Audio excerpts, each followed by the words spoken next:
Mr. Malia is out of the country. Liquor Baron Vijay Malia, who finds himself in a raging 9,000 crore loan default scam. चोर पैसा लूट के भाग गया। क्या पैसा, क्या लूट? Hi, I'm Vijay Malia. Only Kingfisher and Malia. I'm a big failure according to Indians.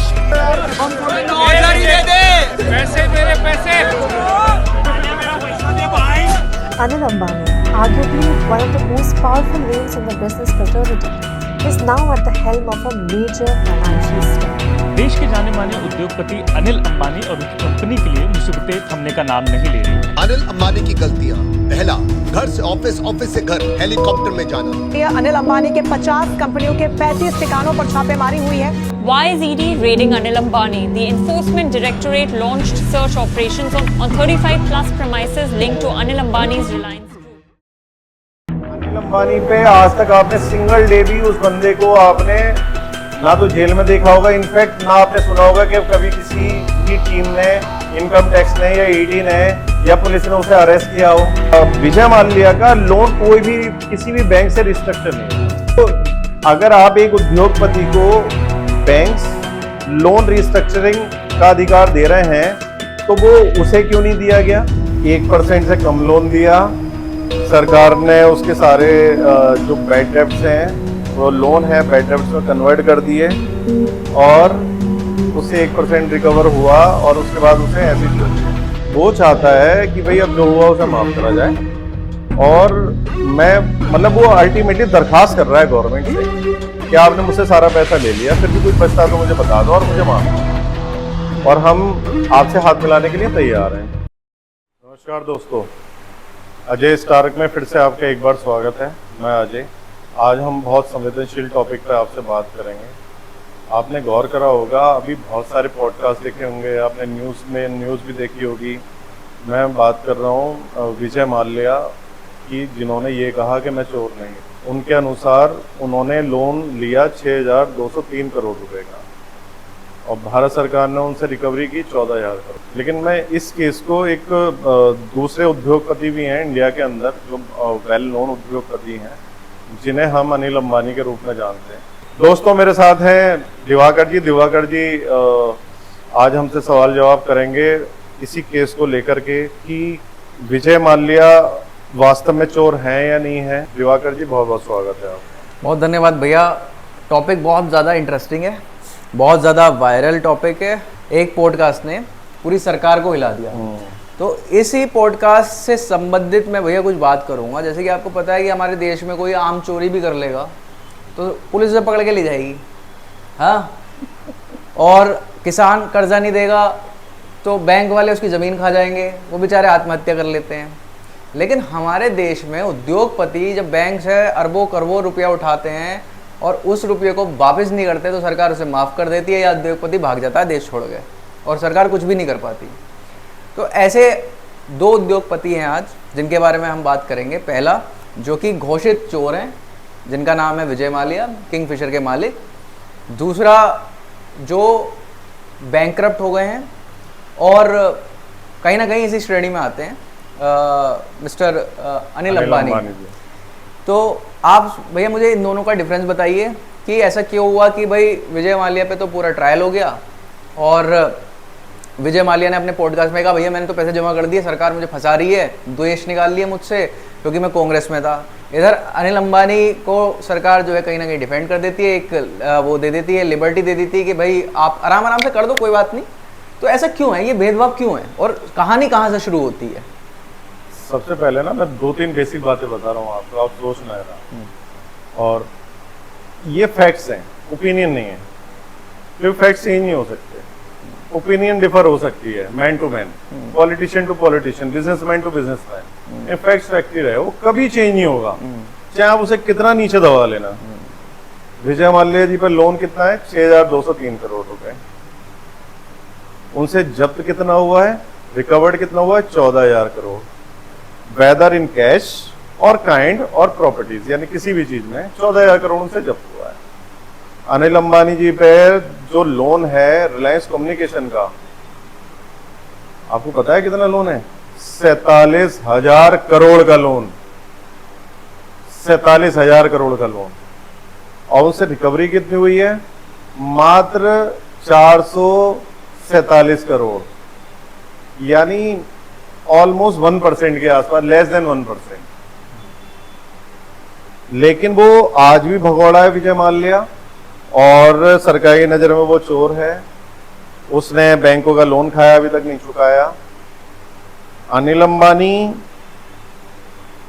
1% से कम लोन दिया, सरकार ने उसके सारे जो बैड डेब्ट्स हैं, वो लोन है बैड डेब्ट्स में कन्वर्ट कर दिए, और उससे 1% रिकवर हुआ, और उसके बाद उसे ऐसे ही छोड़ दिया। इन दोनों में बेसिक डिफरेंस क्या है बताता हूँ आपको। जब भी कोई अपराध होता है तो उसमें पुलिस इन्वॉल्व होती है, सीबीआई इन्वॉल्व होती है, और जब पैसे का कोई मामला आता है तो उसमें ईडी आ जाती है, इनकम टैक्स आ जाती है, सब के सब इन्वॉल्व हो जाते हैं। अब यहाँ पर आप ये देखो कि अनिल अंबानी जी पे जो 47,000 करोड़ का लोन था,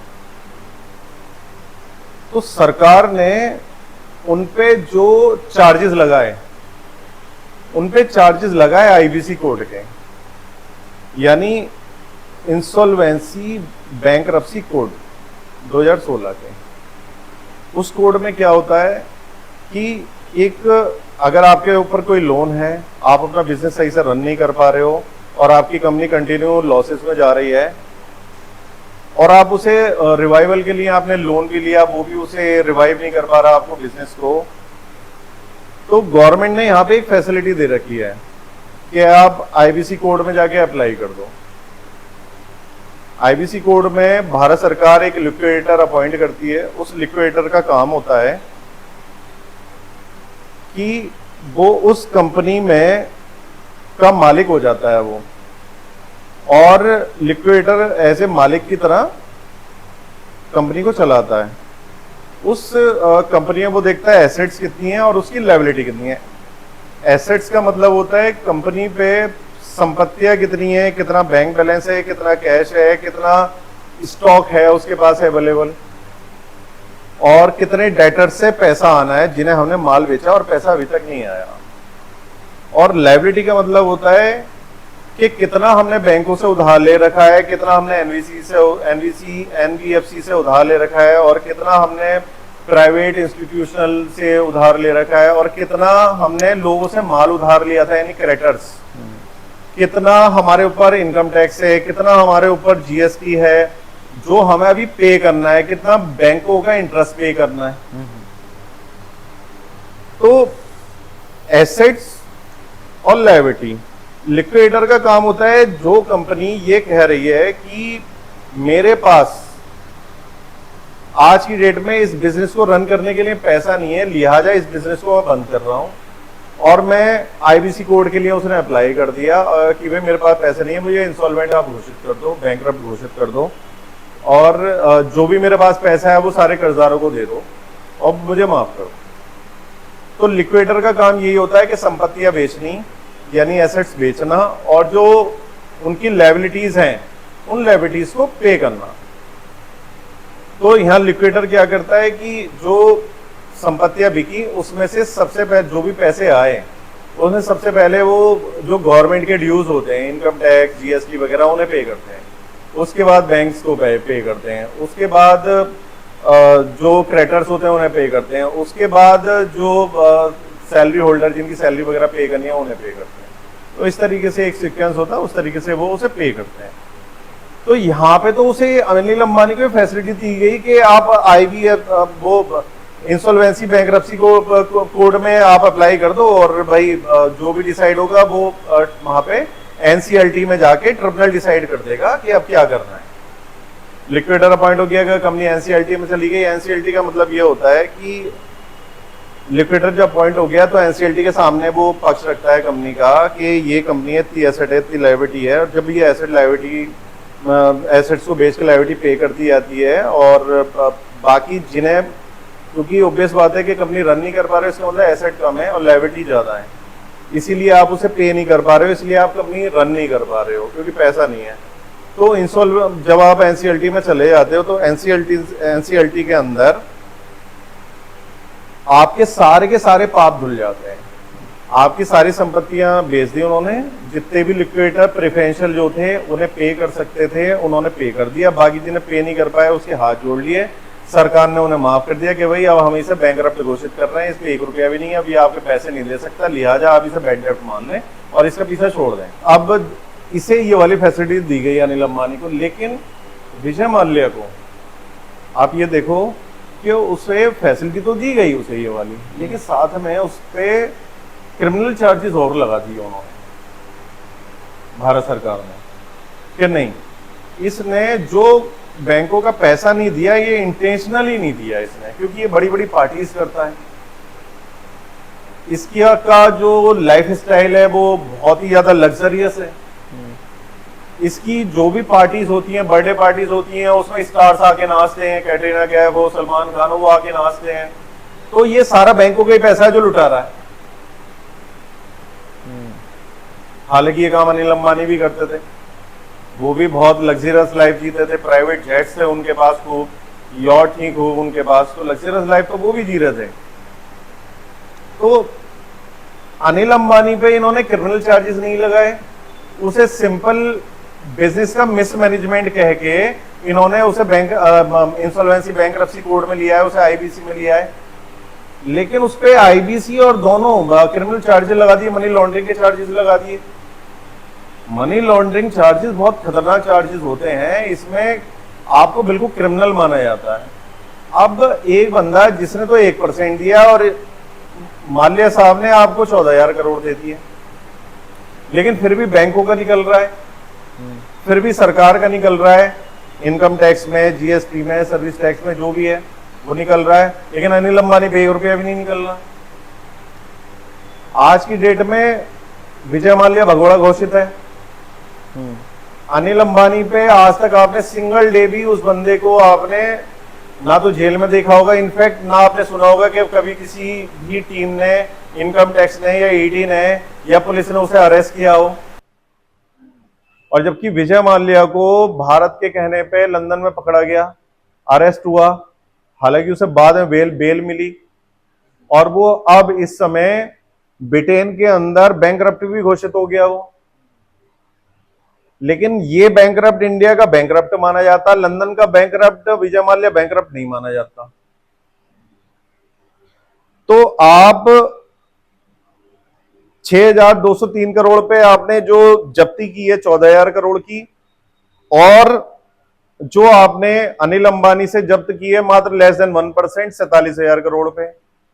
तो मेरी नजर में तो ये 5-6 गुना ज्यादा बड़ा वो है, ये तो फ्रॉड। इसे भारत सरकार ने छूट दे दी और ये आज भी चोरी है। हालांकि मैं विजय माल्या कुछ भी यहां पे सपोर्ट नहीं कर रहा, और भी बहुत सारे रीजन हो सकते हैं।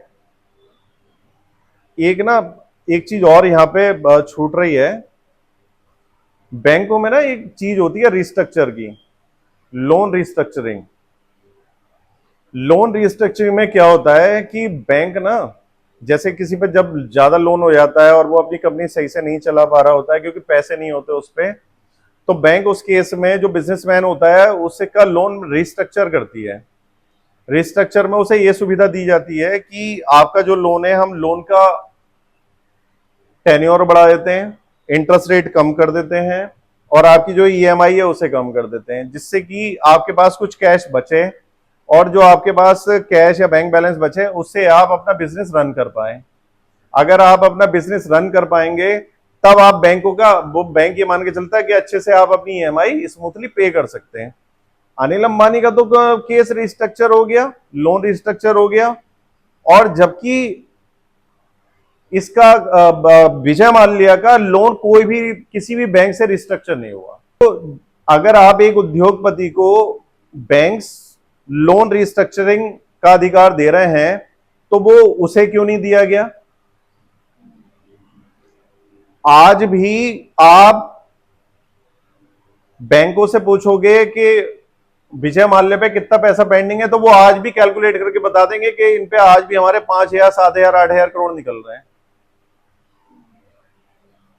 लेकिन अनिल अंबानी ने भले से आपको 500 करोड़ दिए हो और 46,500 करोड़ अपनी जेब में रख लिया या कहीं डाइवर्ट कर दिया, लॉस कर दिया या खर्चे हो गए कंपनीज में, हमें नहीं पता, लेकिन उस पे 1 रुपया भी नहीं निकल रहा, जबकि उसने सिर्फ लेस देन 1% दिया और यहां पे इससे आपने डबल से ज्यादा ले लिए पैसे, और इस पे आज भी आप ब्याज ठोक रहे हो और पेनल्टी ठोक रहे हो। तो एक तरफ जब वो आपको 8,000 करोड़ रुपए ज्यादा दे चुका है, तो क्या उस पे इंटरेस्ट नहीं बनेगा? जो आज हमारी बैंक्स उस पे वो लगा रहे हैं, ब्याज लगा रहे हैं, फाइन लगा रहे हैं, पेनल्टी लगा रहे हैं, तो उस पे तो आपने कोई पेनल्टी, उसने जो एक्स्ट्रा अमाउंट आपको पे कर दी है या आपने जो जब्त कर ली है, तो उस पे तो आप उसे कुछ एक्स्ट्रा नहीं दे रहे। तो अगर आप एक्स्ट्रा निकालोगे, जब तक आप उसका केस, एक्चुअली क्या है कि जब तक आप उसका केस सेटल नहीं करोगे ना, जब तक आप उसका केस सेटल नहीं करोगे, तब तक आप डे बाय डे उसे ब्याज उस पर चढ़ता रहेगा, पेनल्टी चलती रहेगी। तो एक बार उसका केस सेटल हो जाए, केस सेटल हो जाएगा तो पता चल जाएगा आपको उस पर वास्तव में कितना है। अब विजय माल्या आज की डेट में पासपोर्ट उसका कैंसिल्ड है, बिजनेस नहीं कर सकता। अनिल अंबानी पासपोर्ट रद्द नहीं है, भगौड़ा नहीं है, वो चोर भी नहीं है, भले से उसने लेस देन 1% दिया हो, लेकिन वो आज भी उसकी कंपनी रिलायंस पावर इतनी बड़ी कंपनी हो चुकी है, मुंबई में और दिल्ली में पावर सप्लाई करती है, वो उसके बेटे चला रहे हैं दोनों। 8-10 हजार करोड़ की टर्नओवर की वो कंपनी है, वो नेटवर्थ की। तो वो आज भी बिजनेस कर रहा है।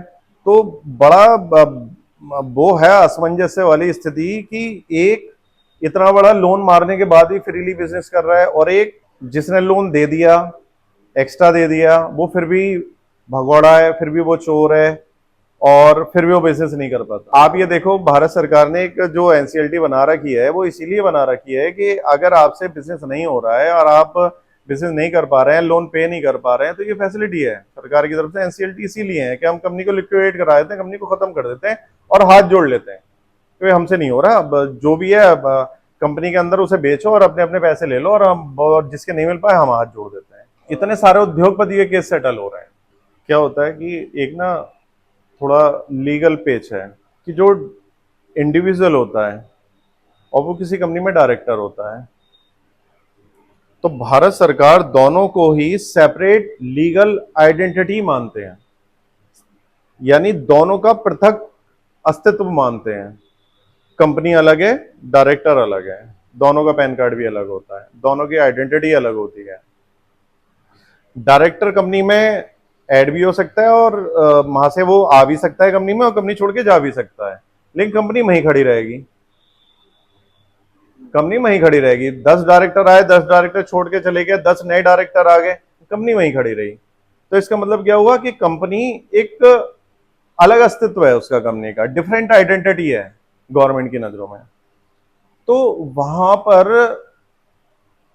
कंपनी बैंकरप्ट हुई है, तो कंपनी के पास जो भी कुछ था लिक्विडेटर के द्वारा वो बेचा गया, और जो भी प्रेफरेंशियल लायबिलिटी होल्डर्स थे उन्हें वो चीज पे की गई।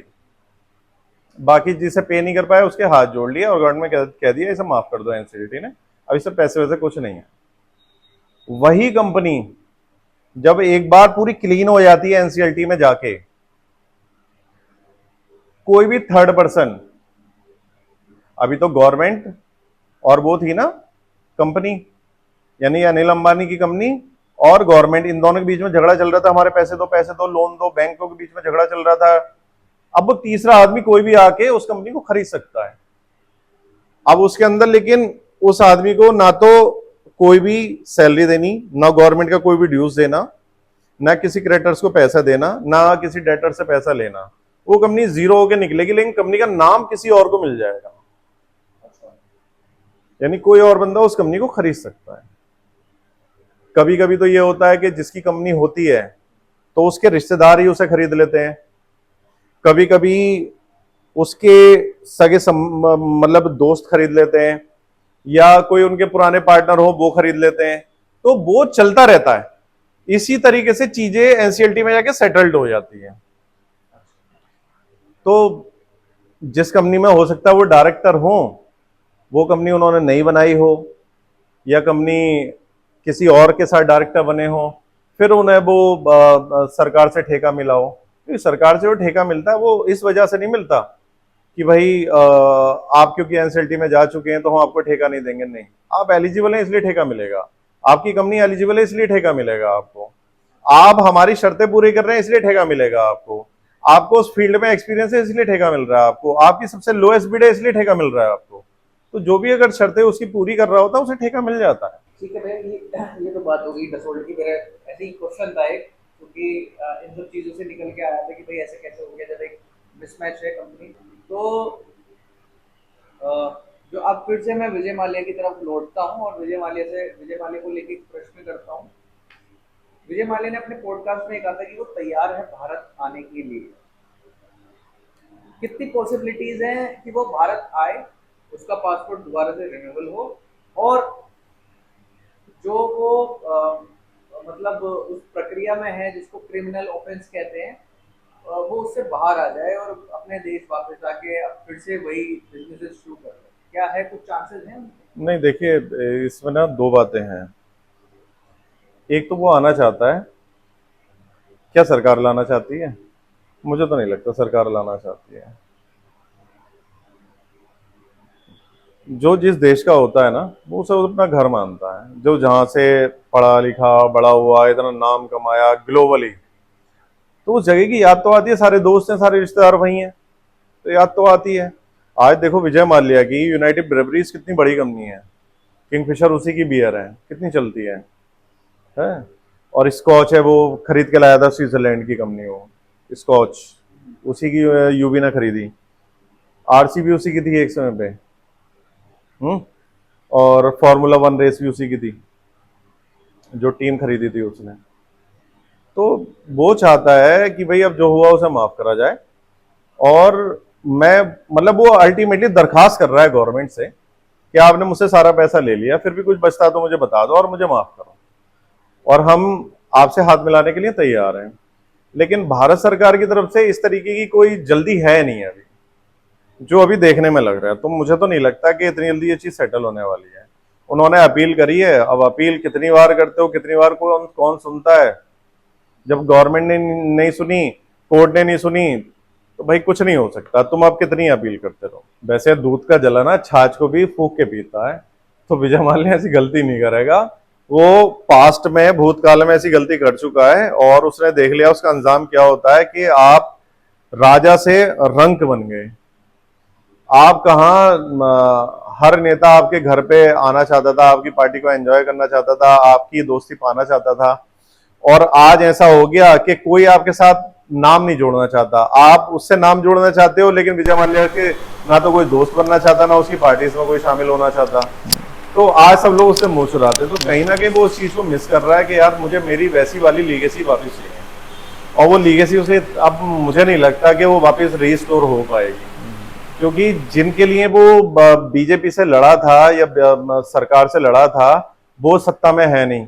तो मुझे तो नहीं लगता जब तक कि कोई गवर्नमेंट ना आए उसके फेवर वाली, और वो उसे तब तक यूके से वापस मुझे नहीं लगता बुलाएंगे, क्योंकि केस ऐसे चलते रहेंगे। और हमारी सरकार भी, जो हमें लगता है कि जो एजेंसी उसके पीछे लगी हुई है, तो वो अपने स्तर पे काम कर रही है। सरकार का भी इसमें कोई भी रोल नहीं है। ईडी जब तक क्लीन चिट ना दे दे, गवर्नमेंट जब तक कोई क्लीन चिट ना दे दे, तब तक उनकी वापसी संभव नहीं है। धन्यवाद दोस्तों, मिलते हैं फिर आपसे नेक्स्ट वीडियो में।